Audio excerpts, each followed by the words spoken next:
February 17th calls for above normal temperature. There we go.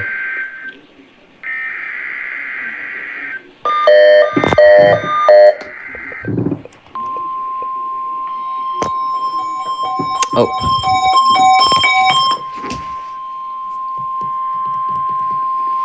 This is the National Weather Service Office in State College, Pennsylvania. The tones you just heard were a test of this particular message encoding and tone alert systems during dangerous weather events. Your weather radio receivers can be activated by these systems with information about warning systems are normally conducted by the National Weather Service.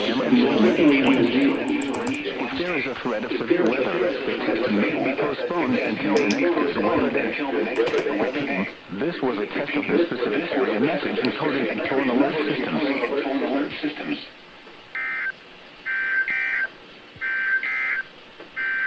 The 8 to 14. Okay. Oh, there we go. Finally.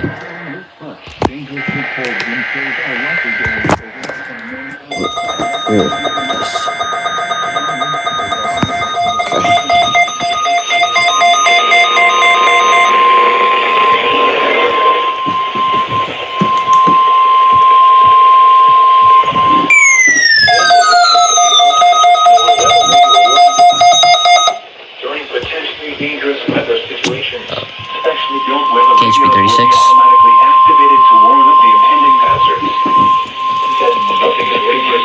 Alarm system will be adjusted by weather radio warning system. During potentially dangerous weather situations, specially built weather radios will be automatically activated to warn of the impending hazards. These radios all have weather radio warning devices. During variability, dangerous will be more noticeable at greater distances. Radios will be automatically electricity to warn of reception of this broadcast and the warning alarm will vary at any given location. Between 11 a.m. and 8 p.m. Notice of reception of this broadcast and the warning alarm will vary at any given location.